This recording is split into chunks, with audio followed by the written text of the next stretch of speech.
Welcome into the Bears Squad Show. I am Joe George, post-game host, and Kyler Gordon finally feels like he's about to return to the Chicago Bears. Hey guys, Taylor Dahl here of Making Monsters. What's the over-under on the Hail Mary talk, and can Tyreek Stevenson shut some people up this week? And I'm Lauren Cox from Locked On Bears. Really looking forward to seeing what Austin Booker might be able to add to this Bears pass rush and maybe be the reinforcements they're looking for. Bear down, Chicago. It's the Bears Squad. Everything Chicago Bears, every week. Covering all the big hits and game-changing plays from the Windy City. The way only the Locked On Podcast Network can. From Soldier Field to the next great chapter, the Bears Squad Show starts now.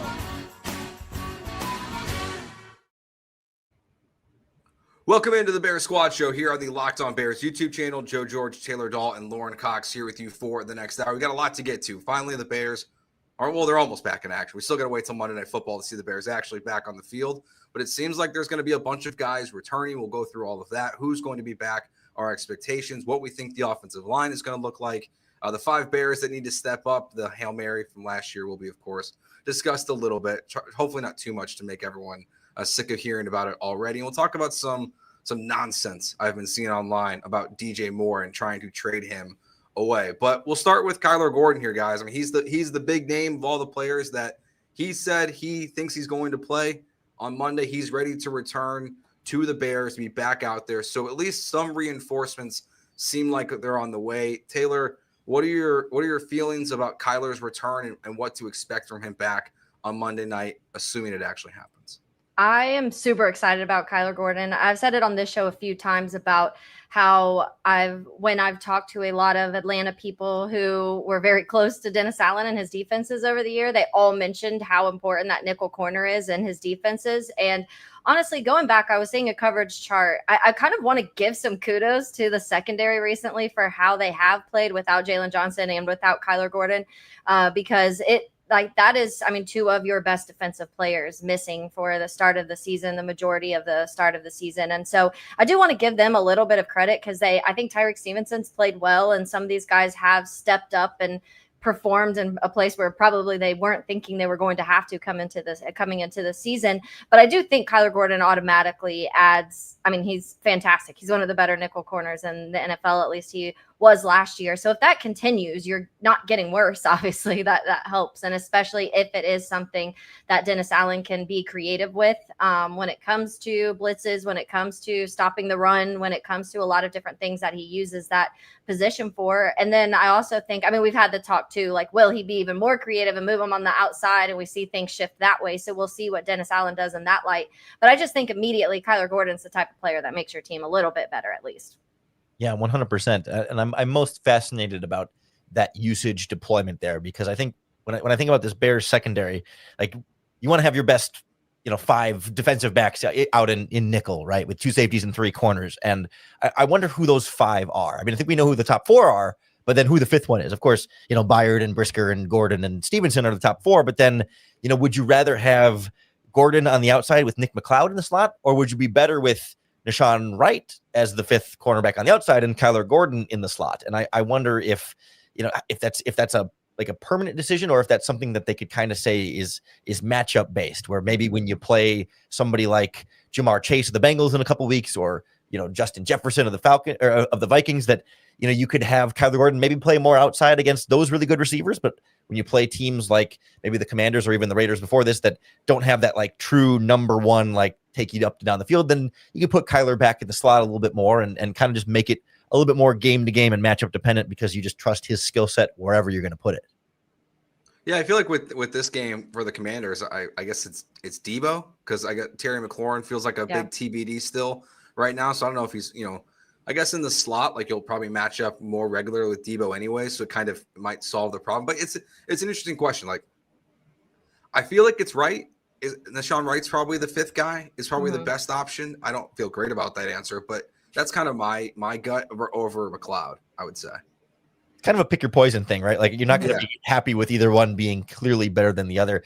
The thing I've found myself coming back to is I think as much as the slot cornerback position is really important in Dennis Allen's defense, I find it easier to mask or support a slot cornerback with extra help from linebackers or safeties in zone coverage over the middle, even if you're in man, cover one, to have help to the inside there. Whereas like Nishan Wright on the outside is a lot more one-on-one in those situations. So I feel like if I have to have a deficiency, I'd almost rather have it in the slot where I feel like I can buffer it with players around him a little bit more. Whereas like on the outside, it's all you're good. It's him or nothing. And I feel like I would rather have Kyler Gordon there, but it's kind of 6 of one, half a dozen the other. Pick your poison. Yeah, I feel like I'm picturing a world where, and I guess this is what they trust too. I mean, he's coming off injury. He hasn't played this season. So how rusty is he? How ready is he to go? I know we've been building it up. It's not like he hasn't been on the practice field at all in any capacity. So he's been there and he's still been around the team and stuff like that. So that's a positive. It's not like getting somebody who's been on IR and hasn't been able to touch the practice field in this entire, for the entire season. But I do feel like in a perfect world, if they trust Kyler Gordon to be outside, then when you play him outside, and then when you are in nickel and you want that nickel corner, you put him there because that's his biggest strength. I feel like a team like Detroit, we definitely could have used him in that game. But I just feel like there's ways where Dennis Allen, I think, can be creative enough with Kyler Gordon and kind of figure out the best, just like you said, you want the best 5 out there. So figure that out. And I think it will be week to week until Jalen's back of what that may look like and where we see Kyler exactly. And I think the injury point is a key in there because Kyler Gordon did not play any preseason snaps, not because of injury, but because he was an established starter and then was injured before the start of the regular season. So he has not played a live game rep of snaps all year. I mean, since last regular season, like at least TJ Edwards, the other sort of injured guy we've been waiting to come back, played in the preseason and played like one regular season game in there before the injuries were more of a problem. But like Gordon is going to be perhaps extra rusty compared to some of these other guys that have at least dabbled a little bit before they miss time. The benefit of this is that even if he's rusty, he's probably better than what you got. So it's like even though like it might not be to Kyler Gordon standards, it's probably better than what the Bears are going to be rolling out there anyways. We also got news from Ben Johnson, the team. They've activated the 21-day window for Austin Booker, Travis Homer as well. I mean, Booker it's funny. I mean, thinking back to our, Lauren, our preseason, post-game shows where he's showing out in the preseason, but man, I've seen words like spark for him. I'm just like, that's a big ask for Booker to be the spark of the defense a little bit. Yeah, I mean, he's a second-year player who's a 5th-round pick who hasn't been out there at all during the regular season. I mean, we talk about rusty. It's the same kind of thing. Like, yes, he looked great in the preseason, but I recall him looking pretty good last year in the preseason too, and that doesn't translate to starting caliber NFL offensive tackles week in and week out, generating a high amount of pressure. Like, I think even if he hadn't been on IR to start the season, he's still at best your number 4 in the rotation and maybe number 5 behind Dominic Robinson. They were kind of going back and forth. He seemed to be past him, but nonetheless, like he's still 4th behind Tano Passanio as the number 3 and behind Sweat Odengbo. So, those 10 snaps a game he might play could be a nice 10 snap spark, but not a take over the game and totally revamp your pass rush with this, this knight in shining armor that comes galloping in.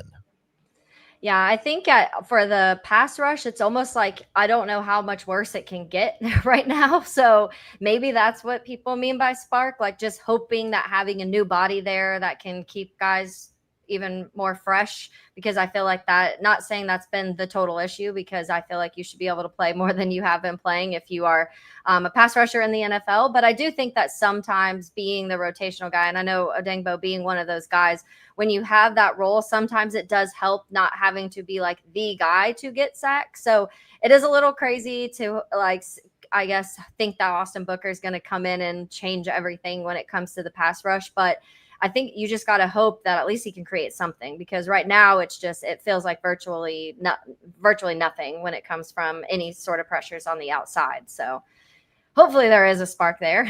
Yeah, I mean, even if it's just a little spark, I guess it's good. I think it's asking for it to be like the game changing spark. I think is a big ask, but just a little, like just someone that can bring a little pressure in certain situations would be nice.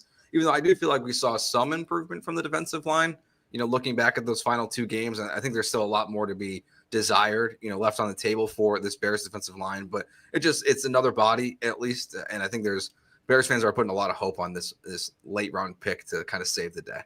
And it'll say a lot to see how much Dennis Allen trusts him even right away. Like, is this a player they trust to be anything more than third down and or long down and distance, like pass rush only situations to come in as a rotational guy? Or is he a full part of the like second unit rotation where sometimes they'll do a whole drive of just backup defensive ends, or they'll make the wholesale defensive line change where all 4 starters come out, 4 backups come in? Like, is he one of those guys, or is he like a passing situation only type of guy? Because, even last year, I don't think he was the strongest at holding up on the edge. And we know that, at least in the running game, I should say, and we know that Dennis Allen likes bigger, bulkier defensive ends for that reason. And Booker is still probably, I would assume, the lightest of the defensive ends. I mean, he and Dominic Robinson probably pretty close, but like, he is not the big bodied type that we normally see this defensive coordinator prefer. So how much trust they show him early and or even over the course of the season, I think will say a lot about how they view about him. Like, if they really like him, they'll overlook that. And if we don't see him much, maybe it tells us like, hey, yeah, they're still not exactly where they want him to be. So let me ask you this real quick, because this is a name that about once a year starts popping up, and now it did today. Yannick Ngakoue back on Twitter saying he's ready to rush. And immediately, of course, Bears fans are like, make the call, Ryan Poles. I obviously covered Yannick in Jacksonville for a while, and he's just one of the guys to me where he can – we've seen it. We've seen him be able to get to the – we've seen it. We know, and Chicago knows too, what it looks like. But I just feel like it's one of those situations, like there's a reason he can't stay on a team.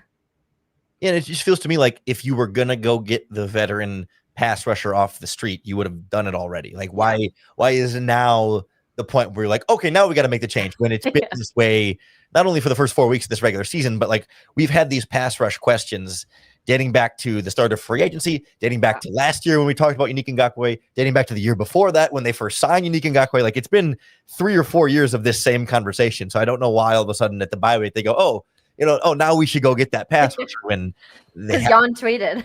Yeah. I view it as like one of those people are still kind of stuck in Madden from 2 or 3 years ago. And he was like really a highly rated player when he was with the Bears, and people want that player to come in here and be an impact player. I'm going to pass. I think I just roll the dice with what you got at this point for the defensive line. And it's kind of the same way with the running back room. I mean, Homer's coming back, and I know maybe he gets a carry before Roschon Johnson gets one this season, but I don't expect like there to be big changes. If there were going to be a change or a veteran brought in, they would have already been on this team. Like, the bye week was the time to do it. So I think that's a pretty good indicator. Like, this is the Bears roster pretty much, unless a surprising trade happens. I feel like we would have seen a corner with everything that's been happening in that room. That's probably the position group we would have seen. Because that's the one position that like wasn't an obvious problem all along, right? It's like they've opted time and time again. They're not adding a running back. Okay. If everyone talk about it, they haven't added one. They're not adding a pass rusher. They're not adding a left tackle. Like, as much as Bears fans talked about it all offseason as a thing that they've seen, the Bears have said over and over again, we're not doing that. But cornerback is the one thing that wasn't a need the whole time that has since become a need, that if they were going to add anywhere, like if they were going to say why now, well, that's the one position that has changed from what we had at the start of training camp to now because of injuries that you would add. But now it's like, well, you've had these guys the whole time, so it seems like we're going to keep rolling with it now. What do you guys think the offensive line is going to look like on Monday night? I saw today things don't look good for Darnell. Is that right? Right. I guess then what we saw last week towards the end of the game is what I feel like is going to happen with your tackles being Theo and Ozzie. That's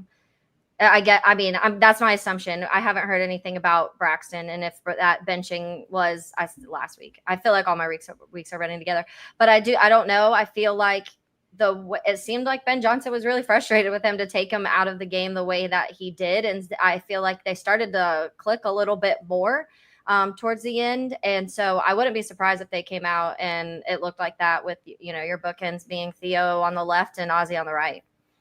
Yeah, that's what I'm expecting as well. I mean, obviously, as soon as Darnell Wright's healthy, he'll be in and Theo will be out. But certainly, as much as Ben Johnson hasn't publicly committed to Theo as our starting left tackle, I think we all kind of know that's the plan moving forward. It's not a permanent change necessarily, but the next couple of weeks, I think he'll get a chance to show it. And at least you feel like if there's a game you have to go in with a rookie right tackle making his first career start and a second-year undrafted left tackle making his first career start, the Commanders' edge rushers are not anything to write home about. I mean, I don't want to make them out to be the worst edge rushers in football, because the Bears might have those right now. But former Chicago Bear backup Jacob Martin is one of their top edge rushers. I mean, Dorrance Armstrong from the Cowboys has always flashed a few things, and they have Von Miller rotating with them, but he is not the MVP, your defensive MVP Von Miller player he once was, but still scares you a little bit, and it'll be a test for either of these tackles when he's out there. But I think if there's a game you can get by a little bit, it's a game like this that their edge rushers are not. They're a long way from where they were with Montez Sweat and Chase Young, looking like two of the best young guys in football. Yeah, I'm more worried about Bobby Wagner than I am their ends particularly. I'm sure that right now they're wishing they had a guy like Jonathan Allen. Yeah. One of those stranger moves of the offseason, I think, for the Washington Commanders. They had such a good defensive line. They just got rid of all of it. It's so like you want to build your team that way, and they had the pieces, and they got none of it left. It's so strange. The people I've talked to around that organization say it's certainly not about on-the-field performance for those guys, but there's a lot of those personalities do not get along. And there's a reason why specifically Jonathan Allen and Montez Sweat are not Chicago Bears together, because those two guys do not get along well. And I don't think they get along well with Deron Payne, and Chase Young is his own personality. So that was a lot more like locker room personality stuff than, I mean, money was a factor too, in terms of you can't pay all of them, but they would have liked to keep them together if they could have, but their hands were a little bit more tied. All right, we'll take our first break here. I read an article today. It was the 5 Bears that need to step up the most outside of Caleb Williams and Montez Sweat. So we'll take them off the list. So we'll go through this list. We'll give our thoughts on it, and then maybe who's missing from it. We'll get to that next year on the Bears Squad Show. Today's show is brought to you by PrizePicks. Every day we make decisions, but on PrizePicks, being right can actually get you paid. Don't miss the excitement of this football season with PrizePicks, where it's good to be right. Playing PrizePicks is a fun, simple way to add more excitement to football. You just pick more or less on player projections like Josh Allen's passing yards or Saquon Barkley rushing for a touchdown, and you're in the game. Look, sometimes PrizePicks is good for when your team's struggling, right? Like watching the Cubs in the playoffs. Not a lot of hits coming from the Cubs these days. So I've been looking at the less projections quite a bit for the Cubs players right now. So even when your team's losing, you can use PrizePicks to make you feel just a little bit better. Download the PrizePicks app today and use code LOCKEDONNFL to get $50 in lineups after your first $5 lineup. That's code LOCKEDONNFL for $50 in lineups after your first $5 lineup. PrizePicks, it's good to be right. All right, so I saw Marquee Sports put out this list of 5 Bears players that need to step up the most coming out of the bye. And I appreciate the author's tweet with this of course, Caleb Williams and Montez Sweat need to step up. No duh. So here are the other 5 Bears players that need to, because I think that would be everyone's 1 and 2 on a list. Is that even though Caleb Williams has shown improvement, you still need him to take like that next step the rest of the season. So their list here, it starts with Tyreek Stevenson. We'll start there. I think it's a good person to have on this list before we get to the rest of them, even though he's played a lot better. And I really appreciate that interview he did the other day. I think we saw a lot of maturity in him in recognizing what happened last year, which we'll talk more about in a little bit because it's the Commanders game. But I do feel like Tyreek, while he's played a lot better, I almost put him in this category because I'm starting to feel a level of excitement around him again, where it's just like this player looks like he's turning a corner in a way that I really had no hope for by the end of last season. So I think this is a good player to start this list off with. Yeah, it's interesting because I feel like Tyreek has played well, and he's honestly, I feel like, had a couple of his better games than we've seen in a long time.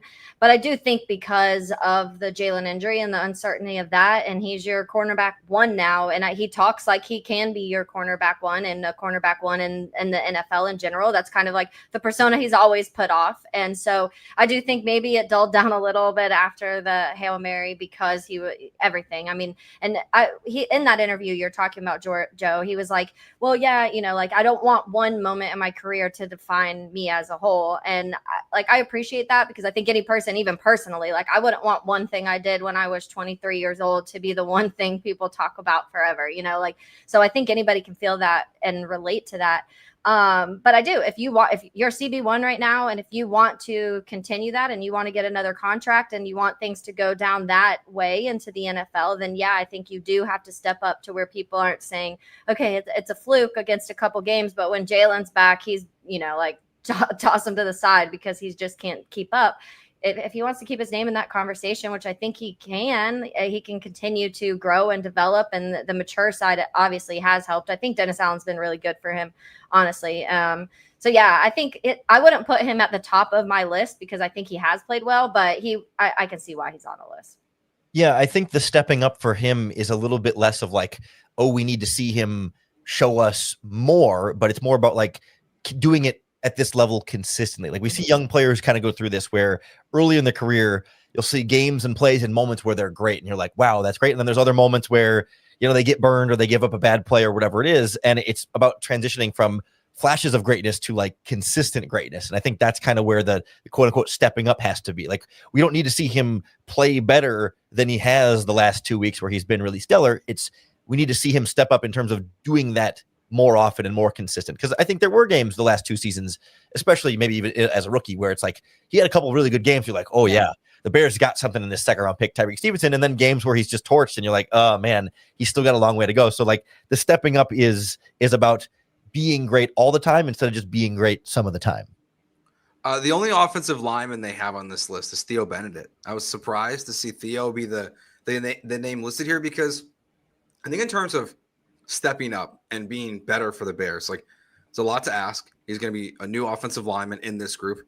I would frankly look more at like, I don't know, Jonah Jackson, Drew Dahlman as the guys that we need to step up the most because there are higher expectations for them. They're veterans that were brought in to help fix this offensive line, and they're part of the reason why it still has struggled this year. So I wouldn't have Theo I might still have him on my top 5 list, but I wouldn't have him as the only offensive lineman. I would definitely be going in a different direction. Lauren, what are your thoughts on that? Yeah, I'm with you 100%. Like expectations wise, they're pretty low for Theo. We don't need him to come in and be some Pro Bowl left tackle, just be even like 5% better than Braxton Jones. It is a win for the Bears. But like there is a literal stepping up here where he's like literally stepping up from backup to starter, like moving up the depth chart that I think, falls into this category, even if it's not the traditional, like it's not a list of 5 players who need to play better than they were playing before, but it's just like 5 positions the Bears need better play from. And certainly left tackle is one of those in that mix. But yeah, I think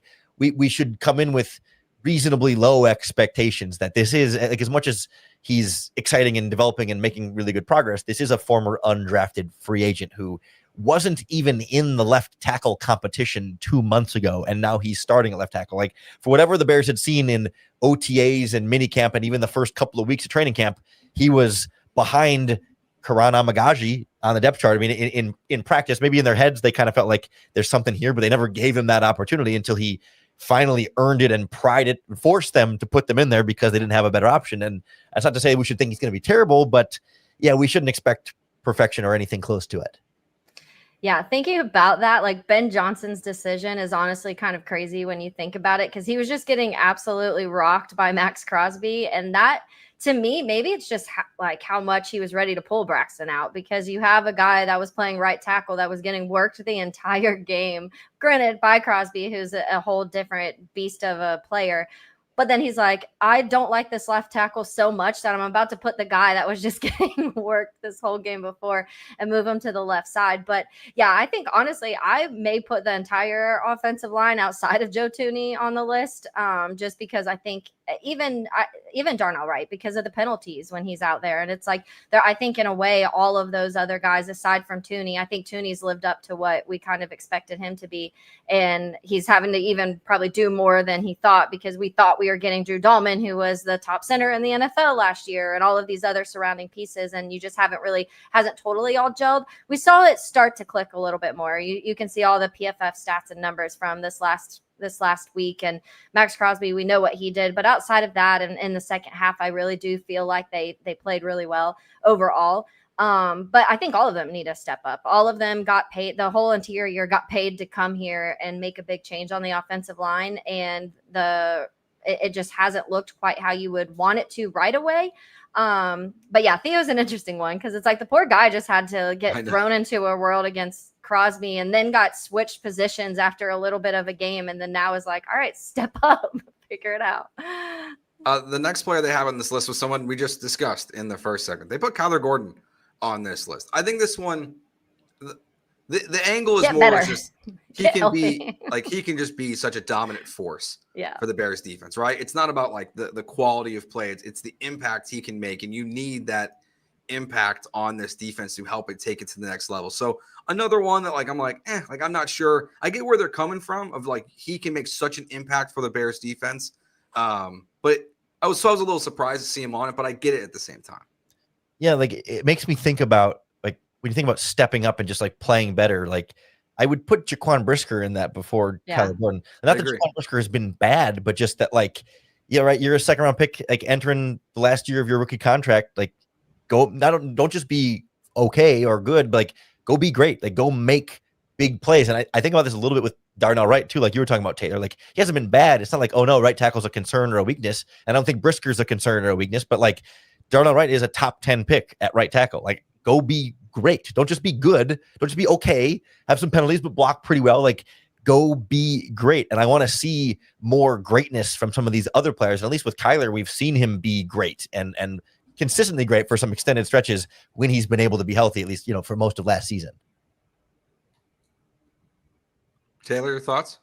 Yeah, I mean, I think that when it comes, I would agree with that. I almost said Brisker too. Like if I was coming up with my top 5 list in my head, Brisker probably would have been on mine just because of that. Like we know the playmaker that Brisker can be.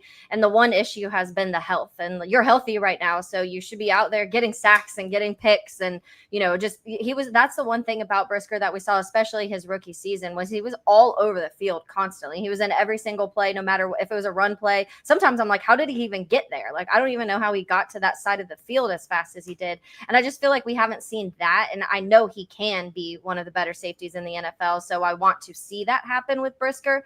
Lauren, you a couple weeks ago called out Byard, and now Byard was like, okay, I'll play better for Lauren because he called me out on the Bears Squad show.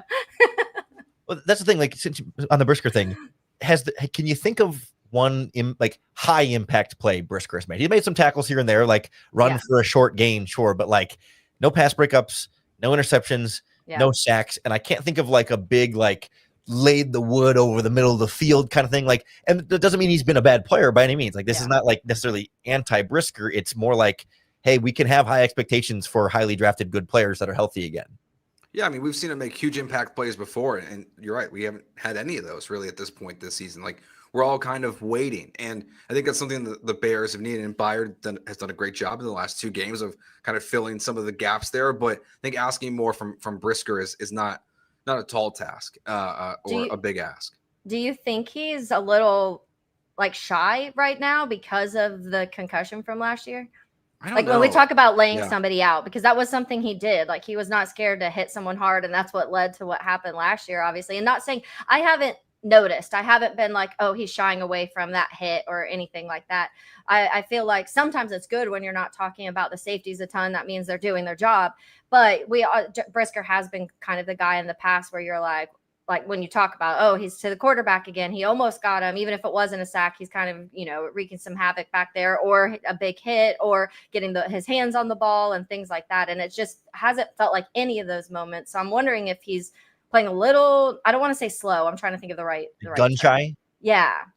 He claimed in the offseason, I'm not thinking about it at all. I'm playing football the exact same way I've always done. So like I tend to try and take those guys at their word for it, but also like he's not going to admit if he's scared of hitting guys either. So I think my running theory on this is that really the first 3 weeks of the season, he played a lot of free safety, a lot of split 2 deep safeties because the Bears were scared of Justin Jefferson and CeeDee Lamb and Amon-Ra St. Brown and Jamison Williams, that they played a lot of 2 deep coverages, and Brisker's playmaking happens closer to line of scrimmage. And the Raiders game was the first game he really got to play a lot of strong safety. So I'm willing to give him some patience / benefit of the doubt that he hasn't been able to be as aggressive just in how he's used in the defense so far. And that maybe as that develops over the course of the season, he'll have more opportunities to do so.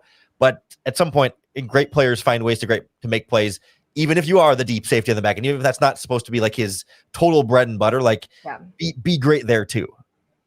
The next player on their list is Kyle Monungai. And I think when I clicked on it, I was like, okay, there's going to be a running back on this list. It's are you going to go with Swift, the veteran who I think has fallen below, expectations? Lauren, I was watching your short today that you put up on DeAndre Swift. It popped up in my feed. Locked on Bears, hit subscribe. But they chose Monangai, and I do think that's an interesting choice, and I think I agree. Like, of the running backs I want to see step up the most, I think it's Monangai, because don't we know what DeAndre Swift is? Like we know what the flaws are. We know who he is as a running back, and we don't know of. There's more just unknown with Kyle. So I'm very good with him being on this list of 5 Bears players that need to step up this season, the rest of the season. It's hard for me to like expect anything more from a 7th round running back. Like, I feel like That's fair. All things considered, like, he has exceeded expectations in the NFL this season. Like, most 7th round running backs are not even on doing their roster, some of them. yeah, like, and it's not that he's been something like truly special. He's just been like really solid. Like, Kyle Monangai has 9 missed tackles forced on 17 carries. And DeAndre Swift has 7 missed tackles forced on 56 carries. Like, the rate of him being able to fight through tackles has been impressive. Like, it directly translated from college to the NFL, like contact balance and being tough to bring down. It's why I've wanted to see more from him. But it feels more like Ben Johnson needs to let Kyle Monangai step up more than Kyle Monangai himself needs to individually like do anything different or better. Yeah, I think to me, your running back that is getting paid like top 15 in running back money is more important to me to step up right now than the 7th round rookie. Personally, I think I would have put DeAndre Swift number 1 on my list. Like, when you started this and you said, aside from Caleb and Montez Sweat, I would have said DeAndre Swift and Montez Sweat are at the top of my list of guys that I need to be better in ASAP. But I just think, yeah, we may know what DeAndre Swift is, but we've also, I think we had, so many people had this mindset of, okay, Ben Johnson's coming in, the offensive line is better. So this Swift doesn't have excuses anymore because the line's going to help run block and Ben Johnson's going to create ways for the run game to get going. And it just doesn't feel like that. And I feel like sometimes people are even maybe a little too hard on Swift, because I do think he has his moments where you're like, all right, there it is. Like, you can see there's good runs in there somewhere. They're just not consistent enough. And so you want that consistency out of a running back who's getting paid in the top 15 in the league. And especially when you look at the division and the other running backs that are in the division, and how, you had David Montgomery here. And one of the things we know, David chose Detroit. But I just feel like, to me, that running back that you're paying money to needs to step up. I would expect that running back to step up before I would ask the 7th round rookie who's barely getting touches right now in the offense. The last player they have on here, and then we can, if you guys have any that you want to throw into this list, I think this is a good one, because if you're removing Montez Sweat from it, Dayo Odeyingbo has to be towards the top of this list too. I mean, it's the return has not been great from the contract so far. A couple splash moments here and there. I thought, like the first game of the season, I was impressed, but really has been largely discouraging for me from Dayo. So I would be comfortable putting him, if you're taking out Sweat, putting him number 1 on my list, because I think the Bears you need more, and you paid him for a reason, and it was a questionable contract, I think, even at the time. I mean, I don't think any Bears fans probably even knew how to pronounce his name when you signed him. And maybe people don't know how still. So I would have him at very high on my list as well. I find myself, I mean, I agree he needs to step up, but like, I find myself more concerned about Grady Jarrett by comparison. Like, Dayo Odeyingbo has not been great by any means, but I think he's been closer to average, which you're paying him to be a lot more than average, but at least you're getting something closer to average. But like, Grady Jarrett's pass rush win rate is bottom 20 among defensive tackles in the NFL right now. Like, he's not just like average, he's been below average at getting after the quarterback and not holding up particularly well in the running game either. And now he's hurt, and maybe that injury he'd been on the injury report a little bit already. So like, maybe he has just been more hurt than we know, and now it's gotten worse, and that could explain some of the lack of production. But he's also getting paid a pretty penny, and at least Odeyingbo, I think, is giving us a little bit more than Jarrett has. But I think both the guys absolutely need to step up.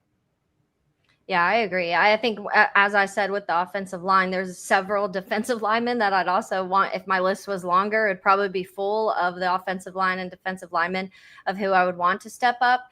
It's just, it's exhausting, honestly, at this point, to still be talking about the trenches after this amount of time, because and I get it. It was a lot. There's a lot of holes that needed to be filled and things that needed to be figured out, but it just feels like at this point, and the line, I'm not saying like I think the line is going to continuously get better throughout the season. I really do believe that. I think especially hopefully these changes really click too. When Darnell Wright's back, I think the line will start to settle in a little bit, and maybe Theo's there, maybe it's back to Braxton, but I think they'll start to gel. But I don't see a way for the defensive line, honestly, at this point to get fixed with the guys that are out there, because I feel like they're just none of them. Maybe Javon Dexter, we've seen a little bit more from Javon the last couple weeks, but still not what you kind of hoped for when it was like he was last year, just making impact consistently and actually getting some sacks and getting to the quarterback and creating those pressures consistently. So you're not even seeing that. How much is it because he has no help around him? I don't know the double team numbers or anything like that. I haven't seen those. But I just feel like, to me, the defensive line, it's hard for me to see a solution right now unless some way maybe a Shamar Turner and an Austin Booker come in and they are the spark that the line needs. I just don't see that being the fix. Lauren, is there anyone that wasn't on this list that maybe we haven't mentioned yet that stands out to you immediately, who you're feeling? I mean, after Cole Kmet's dropped passes and penalties last week, I don't know that I think he has to step maybe back up. I don't think he's all of a sudden instantly become some terrible player, but he feels like somebody that needs to get back in there. But I think the big one for me is Tremaine Edmonds. I think the 2 interceptions he had against the Cowboys overshadowed and covered up a lot of mistakes he's made this season. And I don't want to take away any credit for those interceptions, both being impressive plays he made against the Cowboys, but like, he's been really bad against the run and hasn't been super great in coverage, big picture over the course of the season. And when you're the 3rd highest paid linebacker in football on a per year basis, like even if he hasn't been bad this season, he has not been 3rd best linebacker in football this year. And he wasn't that way last year, getting the same amount of money. So like, he's still playing his way out of Chicago in my mind to get based on the money he's being paid. And I need better from that linebacker, especially when TJ Edwards is out. Taylor, how about you? I think Tremaine, just a comment on him, because he's like towards the top of the league in tackles, but he also, I feel like has a ton of missed tackles. I feel like every time I'm watching Tremaine, he also is missing a tackle. And so that's the problem. It's with him. I feel like he's also one of those guys that you just want to see consistency, because you'll see those big plays. You'll see like the tackles where you're like, okay, perfect. Tremaine was in the exact right spot. You know, his vision was there. You knew his eyes were on the ball, wherever it is, the ball carrier, where if the ball was in the air, whatever it may be. But then there's times where he just looks lost and he looks almost late to even starting the play. I don't know how much of that is TJ not being out there. Is it because, do him and Noah not have the same kind of the communication level that maybe we would see if TJ was out there? We'll see when TJ Edwards is back, if that changes anything with Tremaine. But it's underwhelming when you talk about a linebacker that you paid to come in here and you got rid of a guy, and everyone's going to constantly talk about that. Like, you got rid of Roquan Smith and then went and got these 2 linebackers. So you want them to be able to hold up. But yeah, mine, I actually did put Cole Kmet on mine, and mainly because of last week, but I do I put tight end / Cole Kmet. And this is more so, Joe, you said earlier, like, or maybe Lauren, it's on Ben Johnson to also get these guys involved too when it comes to Monangai and that conversation. But I think the tight ends, I just want to see that both tight ends be more involved in the offense in general. And I know we've seen a couple little moments from Colston before he got injured, and then Cole earlier in the season, but I just want to see more of them. So I did have tight ends on my list. And then the rest my list was like DeAndre Swift, Grady Odengbo, Brisker, and then the tight ends. Yeah, I think those are mine too. We're Tremaine and Cole.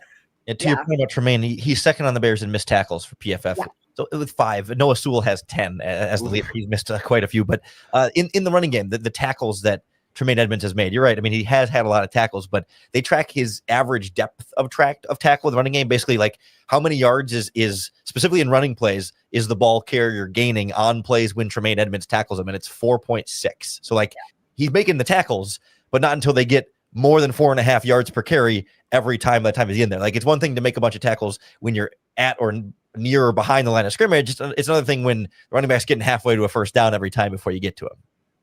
Yeah, and I think too, like, and you mentioned him a little bit earlier, Lauren, but that's why I throw Grady Jarrett in there too, because it's gonna help Tremaine Edmonds in theory, not have to make tackles 4 yards down the field. So those were kind of my 3, were Edmonds, Cole, and then Grady Jarrett of my 3 guys that weren't on this list. I definitely would take Kyler Gordon off this list. Probably Kyler Monangai too, for some of them. All right, we'll take our break here. We'll take a look back. We'll talk about the Fail Mary a little bit, how many times we're going to see it in this game on Monday night, before, after, during, all of it. And we'll preview this game as well. We'll do that next year on the Bears Squad Show. Today's show is brought to you by Mazda. Mazda crafts cars for those who do more than simply move. From footwork to breathwork, athletes sweat all the details, and Mazda brings the same intention to craft how we craft vehicles. You can make every drive feel like anything but, from smooth handling to intuitive controls. Like our players, we sweat every detail, because when you make every move count, impossible becomes irrelevant. Mazda, move and be moved. All right, so Taylor, you asked the question at the very, very start of the show. How many times are we going to have to see this Hail Mary on Monday night? Yeah, 4 I feel and a like half? yeah, they're definitely we'll see it a few times. I'd say at least 2, at least. We'll hear it even more. And I feel like it's been a conversation anyways. You still see it get played on games that aren't even Bears games or Washington games. It's just what it is. But I feel like this is the perfect game for Tyreek to just kind of like set things straight. And that's what I really, really hope happens. Like, that game was last year, number 1. That game was one of the worst games of my career, also, number 2. And that's not that, like I said, like he said in the podcast, that's not going to define the type of player I am. If he can just like absolutely go ham on Monday night and get a pick, get a couple picks, but just make the play, shut down whoever they have him covering. And I feel like that can really make a statement. But I do feel like the media, I have this conspiracy theory that the media like doesn't want Bears to have a quarterback, because then their storyline of, oh, the Bears are the last franchise to not have 30 touchdowns and 4,000 passing yards, and here's all of their quarterbacks they've had, and remember Mitchell Trubisky, and remember this. Like, if that goes away, you lose so many storylines that you have throughout the season on all these ESPN shows and all of that. So I really think they don't want the Bears to have a good quarterback, and because of that, they push Jaden Daniels so hard, and they push, Washington Commanders in general. And I do think it's come back to earth a little bit, where they're like, okay, maybe he's not this elite next Patrick Mahomes win a Super Bowl this year type of player. But that Hail Mary still, I feel like it's going to be a thing until Tyreek makes it not a thing. Yeah, I think it's going to depend so much on the flow of the game. And if there's opportunities where the Bears are getting beaten coverage, or they're trailing in the game, and it's like, hey, this defense is struggling, just like last year when the Hail Mary happened, like they need a hook to get it in there. And if the Bears give them plenty of opportunities to get it in there, then we are going to hear it a lot. But I think back a little bit to the last Monday night game against the Vikings to open the season, and we were wondering how much they're going to bring up the Caleb wanted to play for Kevin O'Connell stuff, and we didn't really hear it much during the game because the Bears played really well at the gate. They led for the first 3.5 quarters and looked really strong, and then the fourth quarter was all about J.J. McCarthy and the Vikings, so they never really got to get to the Caleb Williams stuff. And so I think game flow matters a lot here, where if like Stevenson has another, like, you shut guys down, but you're not really making a lot of big plays, but just like has a good night where a corner is quiet, then maybe we don't hear it all that much if if the Bears are winning and playing well. But if it's like back and forth and we get to the end of the half, or certainly the end of the game, and it's a 1-score game, then, well, what if a Hail Mary comes, Troy? What are we going to do then? And then we're going to shake them up. So I think if the Bears play well enough, and if Tyreek plays the right game, because I think, to your point, like, even if he makes a couple of interceptions, they're still going to bring it up because he like gives them the reason to. It's like, oh, well, speaking of this player, but like if he is, remember last year, like if he's quiet in a good way, then I think we can avoid too much of that. And how that plays out is, I mean, obviously the Bears winning is kind of the most important thing there, but I think how they win or how they play will really shape how natural they can fit it in the broadcast. Yeah, I almost like, if they show it, I hope it's like, this is last year. This is Tyreek Stevenson's pick 6 this year. Yeah. Like, this is like the good and the bad, like, of what Tyreek Stevenson has done for the Bears in this matchup. I think this is really... Go ahead. Sorry, go ahead. No, I was going to move on, but you go ahead.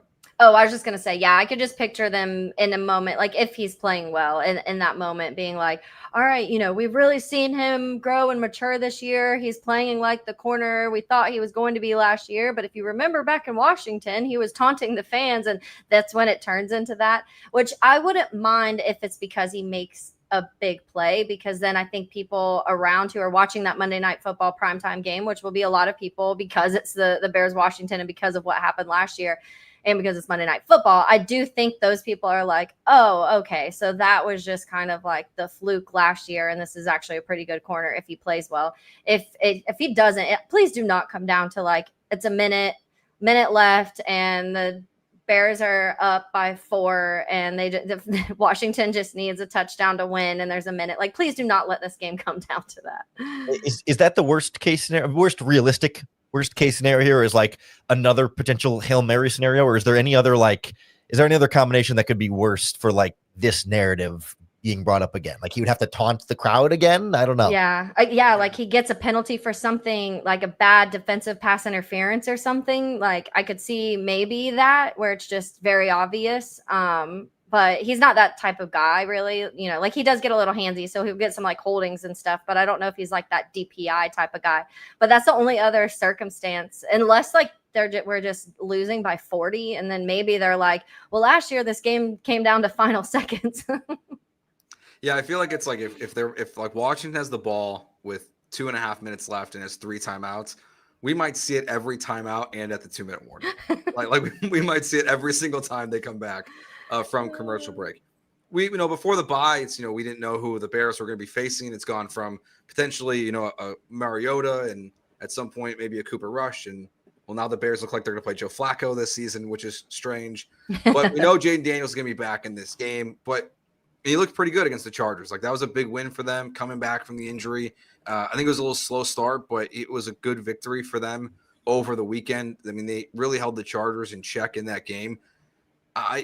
To me, this game feels like Bill Jacory, whatever his name is, the running back. I can't decide what his name is going to be. Apparently, I still don't understand it. They're running the ball really well, though, in Washington. Like that to me is what this game feels like. It's ultimately going to come down to is not even Jaden versus Caleb. It feels like it's the Washington run game versus what has been a weakness for the Bears, like a team that just got torched by Ashton Genty the last time they played. Yeah, and it feels like against a team like the Raiders and Genty, you can survive giving up 100 and whatever it was, almost 60 yards, but because Geno Smith is going to turn it over and hasn't been playing all this season. But against the Commanders, if you're giving up that kind of yardage to Jacory, Crockett, whatever, like, and it's Jaden Daniels doing the rest of the work there, that feels like it's going to be a lot more difficult to overcome. But I guess the hope is that, the return of Kyler Gordon, like we talked about, and if TJ Edwards is good to go and, whatever however much healthier they can kind of get on that side of the ball, can that be enough to not all of a sudden become a great run defense, but a good enough run defense? And then you add in a turnover or two. And like, I think you're just kind of looking for like just enough is the hope for this game. Yeah. When I did my preview for the Raiders game, they pretty much said, everybody from the outside is probably looking at Chicago as their get right game if they haven't been able to run the ball. So teams that can actually run the ball are probably like, heck yeah, like just lean into this because they can't stop the run. And oh, by the way, they can't run. So the run game in general is a weakness for the Bears on both sides of the ball. And so I do think, I don't know what to call this guy either, but I saw an interview earlier and Tom Brady called him Bill. So that's what I guess they're going with. I don't know. But he's good. Obviously we know what Jaden can do too, when Jaden starts moving and what he can do with his legs too, when he needs to. And so there's a lot to contain there, but I do hope eventually we start seeing some sort of, and I'm not expecting the run defense to all of a sudden miraculously be fixed, but I'm hoping that they find something to patch it up a little bit because it just feels like at this point they couldn't stop a nosebleed. I mean, Ashton Genty could do whatever he wanted that whole entire game, and previous to that, anybody else was able to contain him pretty well. So even this last week, I was like, is that a breakout game? Was this Ashton Genty's like, hey, I'm here NFL, or was this the Bears? And come to find out, I feel like it might have just been the Bears. He's not quite there yet. Not saying he won't be eventually, but that's going to be, I think, the win or loss for this game is that run game and the run game for the Bears and the run defense for the Bears. It's worth noting, like just saying it out loud, like the Commanders have the #1 rushing offense. Yeah. Like this is not just a good running game. It's first in yards and first in yards per carry. Like it's not just, they get a lead so they run the ball all the time. It's no, every time they run the ball, they have been really effective at it. And some of that's Jaden Daniels being a threat in the ground game. Some of it's Deebo Samuel being a threat in the ground game. But it's been a variety of backs that are not household names and probably not even big fantasy football names that they've still been able to run really well with. So that's a really, you can't overstate how big of a concern that is in this game. What is their per carry? 5.6, I think. Jeez. Yeah. We can only dream. So on Monday, 7.8 on Monday. Yes. They're getting, they have 782 yards and 7 touchdowns on the ground. Like they run over everybody. They're a top 10 offense and a top 10 defense. Like this, in theory, I was gonna say will be the best team the Bears have played, but maybe the Lions were in hindsight. But at the time, they didn't feel like they were supposed to be the best team the Bears had played. But this is maybe the most well-rounded team at the time the Bears are playing them. Yeah, I was even surprised. I know the number being at 4.5, I was a little surprised. I thought it was going to be a little bit bigger than that based on the way Washington has played this year. And I know it hasn't been perfect for them, but I with you, like, I think that this is a very good football team that, I mean, what they went to the NFC Championship game last year. And like they largely brought back most of their players. They're a very old team. It's interesting. They're one of the oldest teams in the NFL with a rookie quarterback. But this is going to be a tough one for the Bears. And the only thing I'm most curious about of like what translates from Detroit to Chicago for Ben Johnson. I don't know if you guys have seen this, but so Ben Johnson the last 2 years coming off the bye week scored 41 points against the Chargers and then 47 points against the Cowboys in the last 2 years. So I'm like, maybe this offense is going to be looking even better coming out of the bye week. Yeah, because I don't think the Bears have won a game after the bye week in like 8 years or something like that. It's been a while. And yet, like last year, a not very good Bears team played a Commanders team that went to the NFC Championship game, and it required like crazy Hail Mary play at the end to even beat them. Like it's a weird thing between these two teams right now. And I know totally different coaching staff and a lot of different roster, but like we've seen across the NFL, especially in recent weeks, like the parity is at an all-time high. So even with the Commanders having a top 10 offense, top 10 defense, number one rush defense, like I don't think anybody feels super great about, well, our team is definitely going to win this week, because that hasn't been a sure thing pretty much anywhere. Yeah, I definitely feel that way about like the NFL in general. We'll just roll through here to the end of the show. We don't have any more ads, just so we can just roll through. But the NFL is crazy this year. It feels more wide open this year than. I mean, Taylor, I know you cover Jacksonville on a daily basis. Like, if you had told me Jacksonville's 4-1 and beating the Chiefs on Monday Night Football, I would have called you the biggest homer or a crazy person before the start of the season. And to your point, Lauren, like that's where this game it feels like it's up for grabs just because of how insane this year is been. And I think for me, ultimately, like, would you guys say, like, do you think this game is going to come more down to the run game or the trenches? I guess they're kind of comboed together, but like, what's your bigger concern about? Is it the offensive line, defensive line combo, or the running game situation in this one? I personally would say the run game. And I say that because I think that their defensive line I'm not terrified of. So I do think that even with a line with two tackles who are probably going to be making, well, I guess Theo started last week. So Theo's second start, but at a different side of the line. And then Ozzy's, I keep saying, I guess it was last week. I don't know. But last game. Yeah, the last game. And then I still have I have confidence in that just because I'm not terrified of their defensive line. I say that and we'll end up, I'm not trying to jinx it, so knocking on wood. And then on the other side, I feel like when it comes to the run, I'm scared. And that's why I'm leaning towards that, because I'm not totally, I feel like the defensive line and Washington's offensive line, I feel like there's weaknesses that you can take advantage of then. So maybe we can create some sort of pressures and pass rush. And this is me just kind of being hopeful. But and they kind of go hand in hand. But if I was just to say, am I more scared of their defensive line or offensive line or vice versa, or their running backs and our running backs, I would say the running backs, because I do think I just feel like that's what Washington does. You just mentioned, Lauren, their numbers and what they do when it comes to running the ball. That also wears down defenses so much. And the way that the Bears defense right now is because of being banged up and guys coming back from injury. I don't want it to be the type of thing where by the end, Washington's just running the ball and having like 9-10 minute drives. And then the Bears just don't even have time to get on offense and make a play, because that's what Washington's doing. Yeah, I'm right there with you in the sense that like I don't want to like denigrate the Commanders' trenches because they're a good football team, but like I don't think their defensive line is like great, and I don't think their offensive line is like great. They're not bad, but they're not like, wow, this is the best O-line in the league, and that's why they're running the ball at almost 6 yards a clip. And I don't think, wow, this is the best defensive line in the league, and that's why it's a top 10 defense. Like I think they're both fine, but I do think they have coaches on both sides of the ball that scheme them up really well. Dan Quinn gets a pass rush generated in a lot of different ways for that defense, and stunts and twists and different formations and kind of rotating guys in at different spots. And like on the offensive line, like I think they've got a really good creative run scheme, and then a mobile quarterback helps, and quarterbacks that get rid of the ball super quickly help them look even better in pass protection, where I don't know that they're just like, we think about the Eagles of the last couple seasons where it's just like you can't keep up with them in the trenches because they got 5 bulldozers on each side of the ball that just move the line of scrimmage. Like I don't think of the Commanders that way. They're not bad offensive or defensive lines, but it's not like some special group of Pro Bowlers across the board. They just like they play better than the sum of their parts. And so I do think it comes down a little bit more to like, yeah, their ball carriers are among the league leaders in yards after contact, and they get past what you mentioned, Bobby Wagner, like other guys contribute to that front playing better too. That feels a little bit more big picture and scheme than like, wow, just individual talent is really going to dominate you there.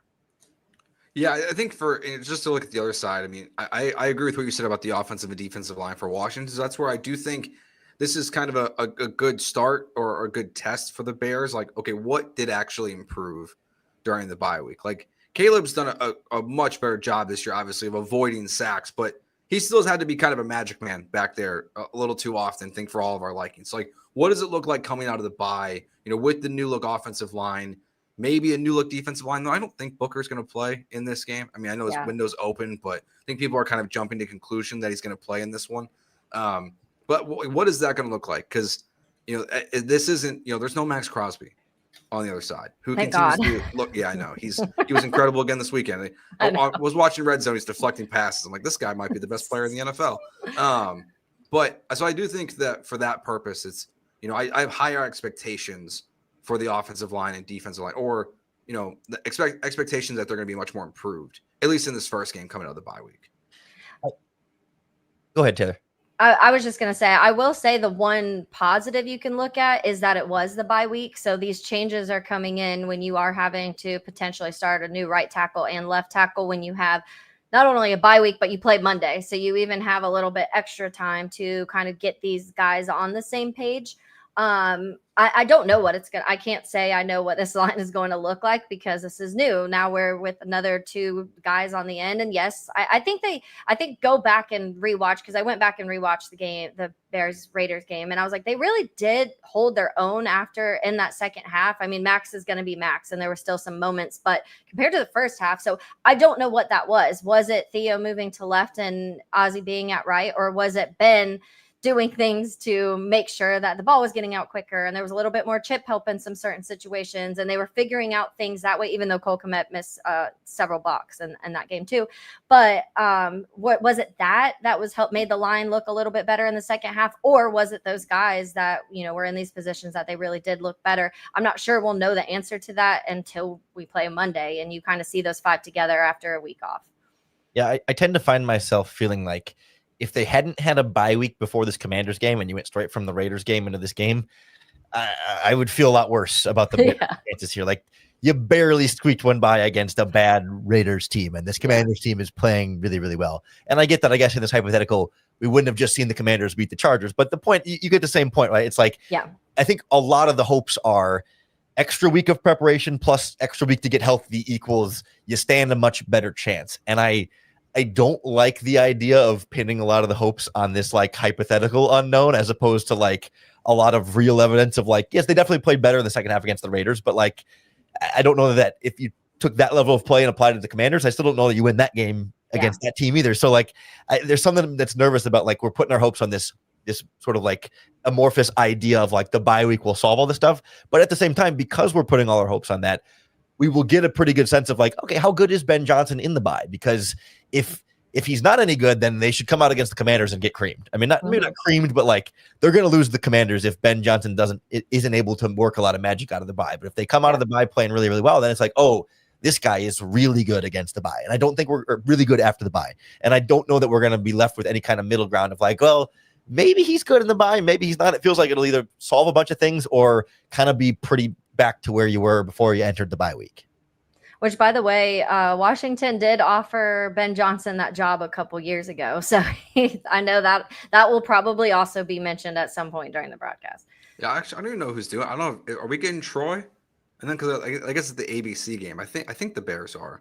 I should assume it's Troy and Joe Buck. Oh, yeah, because there's two Monday nights. Because there's two Monday night games. Yeah, so, which is terrible because they're only an hour apart. I don't know why the NFL does that either. All right, final thoughts here. Before I give my win prediction or win-loss prediction, my only request for Ben Johnson in this game is don't hand the ball to an offensive lineman like last year. like please don't do that in this game. Oh my God, I can't believe I forgot about that. My mind I know of all the that. things that happened in that game. Like, that's more of why the Bears lost. I feel what? like, yeah, that's awful. Gosh, Doug Kramer getting the ball. that brought up something that I hadn't thought of until just now. That if Darnell Wright is out, and so you have never mind, I forgot about. I was like, if you have Theo Bennett and Ozzie Trapillo starting, like, what's your plan for swing tackle? But I suppose Braxton Jones pops into that role. I was like, who else who would they give the ball to? Because Theo would be the guy that maybe they'd give the ball to because they've been playing him in this tight end role. But then I don't think Braxton's going to get the ball after being on the bench. So I think we can trust that no offensive lineman has earned those opportunities. Yeah, unless they draft this kid out of Alabama who's getting the ball every week in passes and in the run game for them like that. I don't want to ever see that again. Lauren, what do you think? Bears going to 2-3 or 3-2?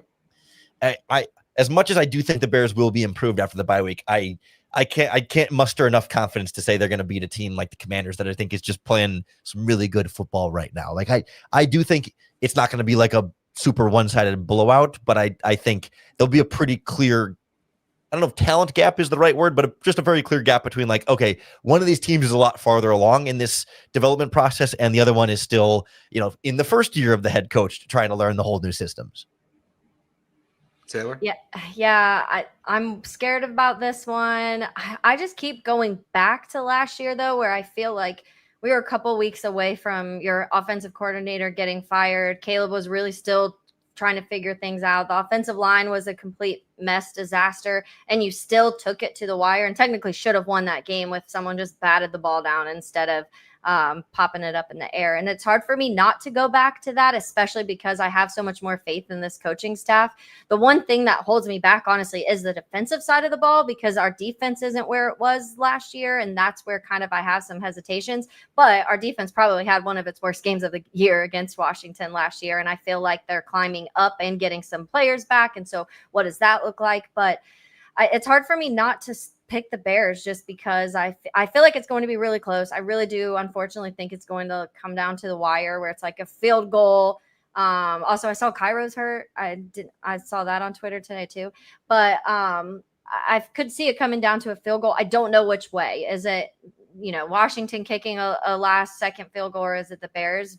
But I could see it like a 27-24 either way type of game. If Jake Moody has to come off the practice squad and attempt a game-winning field goal, it would almost feel worse than last year. It wouldn't feel worse, but it would almost feel worse. It's just like, are you kidding me? Like, come on. Especially how Cairo's been kicking. I've been so proud of him.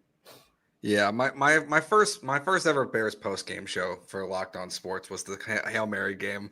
So I'm hoping that it's a better result. I'm gonna take Washington to win this game. I think your reasoning is very sound, Taylor, and I do think it's gonna come down to the wire. And my biggest hope here is I hope Caleb has the ball, not Jaden Daniels at the end of the game. Like, same. I would rather be watching Caleb try to go down there and win it than another Hail Mary thrown up in the air at some point in this game. Yeah. Giving Terry McLaurin like 14 yards.